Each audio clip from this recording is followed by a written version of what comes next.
اسم من جفری گودمنه. بهترین روزای زندگیم وقتی بود که با دختری به اسم کاساندرا قرار میذاشتم. اما خب بعد از مدتی از هم جدا شدیم و دلیل کاساندرا این بود که سنش پایینه و از رابطه داشتن مطمئن نیست. واقعیت از اون روز به بعد به هم ریختم، چون برای من یه جورایی کاساندرا زندگیم بود، ولی خب این حس یه طرفه بود.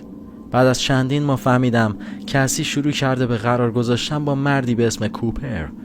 همه میدونستن کوپر آدم درستی نیست و منم چند باری سعی کردم بهش هشدار بدم، اما متاسفانه به هم گوش نمیداد و این بدترین تصمیم بود که میتونست بگیره.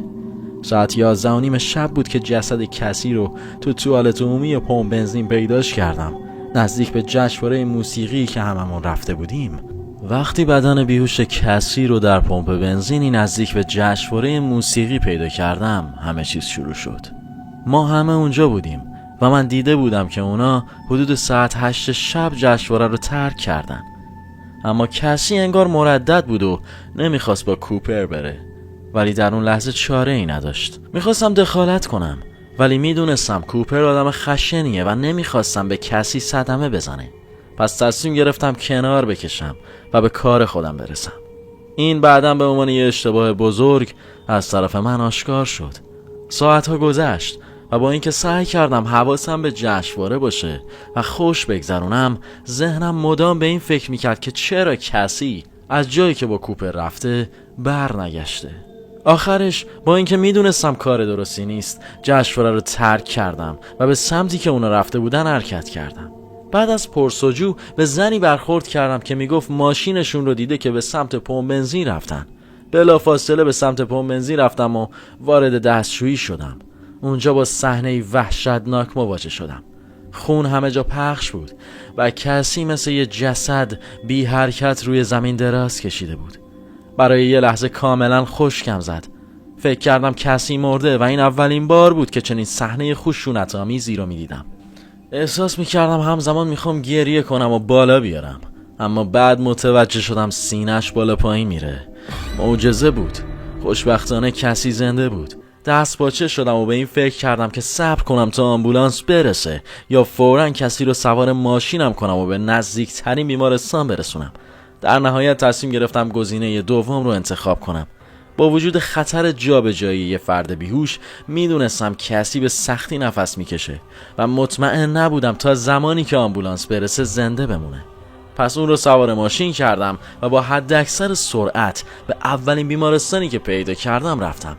یادم میاد به مادرش زنگ زدم. احساس وحشتناکی داشتم وقتی شنیدم چطور برای حال دخترش گریه میکنه. بعد از اینکه بغلش کردم و قول دادم همه چیز رو مدیریت میکنم، خودم رو مقصر میدونستم. رفتم سمت مامورایی که برای صحبت با من اومده بودن و منتظر بودن تا من توضیح بدم. وقتی نزدیکشون رفتم تا حرف بزنم، دیگه از نیمه شب گذشته بود. ازم خواستن که جزئیات اتفاقاتی که اون شب افتاده بود و چیزایی که باعث شدن کسی تو بخش مراقبت‌های ویژه بستری شه رو تعریف کنم. کسی حدود ساعت 8 شب به همراه کوپر از جشنواره موسیقی که من و چند تا از دوستام در سن آنتونیو شرکت کرده بودیم خارج شد. به نظر می رسید کسی مردد بود و وقتی اون رو پیدا کردم به شدت خونریزی داشت. بیهوش بود و بدنش پر از کبودی بود. لباساش هم به نظر می رسید که عجولانه پوشیده شده بود. آوردمش بیمارستان. کوپر همیشه آدم خشنی بود، ولی هیچ کس فکر نمی کرد کارش به اینجا بکشه. در حالی که با افسران در مورد وضعیت کسی صحبت می کردم، دکتر کسی با چهره جدی به سمتمون اومد. صبر کرد تا صحبتمون تموم شد و بعدن گفت بیماری که امشب آورده شد فوت کرد.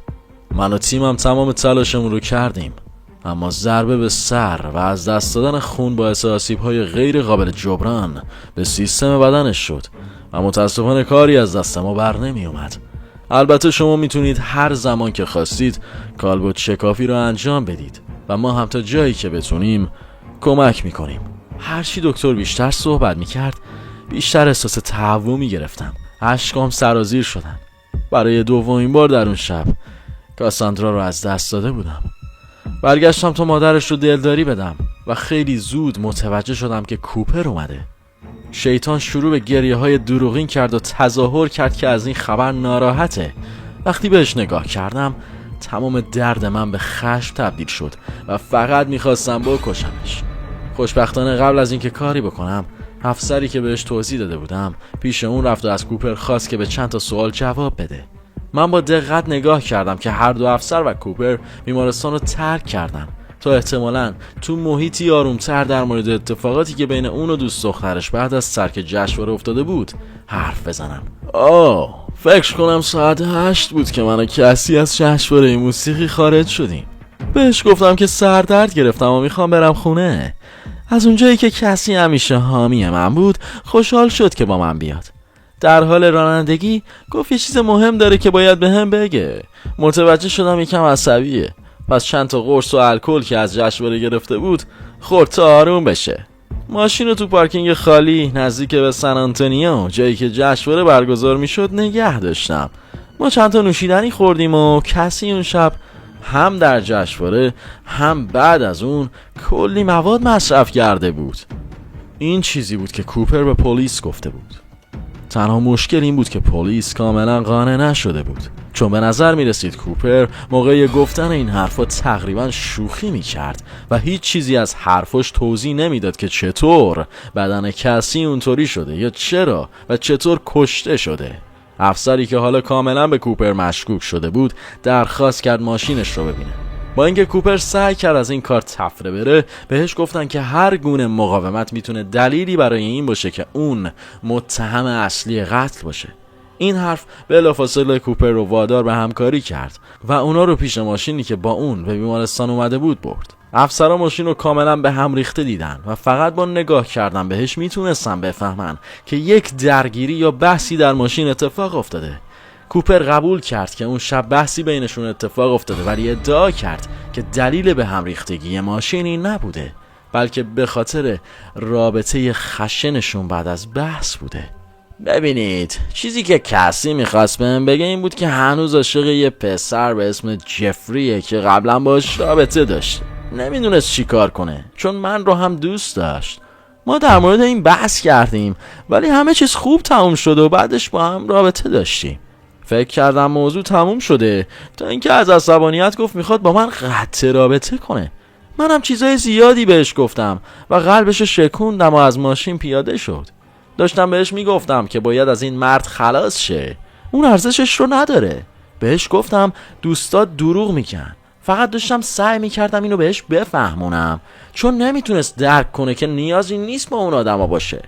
دنبالش رفتم و سعی کردم قانعش کنم که برگرده تو ماشین، ولی وقتی گفت به یکی از دوستاش گفته بیاد دنبالش، خیلی عصبانی شدم و گازشو گرفتم و رفتم. این داستان باور نکردنی که کوپر تعریف کرد کمی براش زمان خرید، چون پلیس هیچ مدرک محکمی علیش نداشت. رابطه خشن بین زوجها چیز غیرعادی نبود و اطلاعاتی که ما داده بودیم هم چندان قابل استفاده نبود.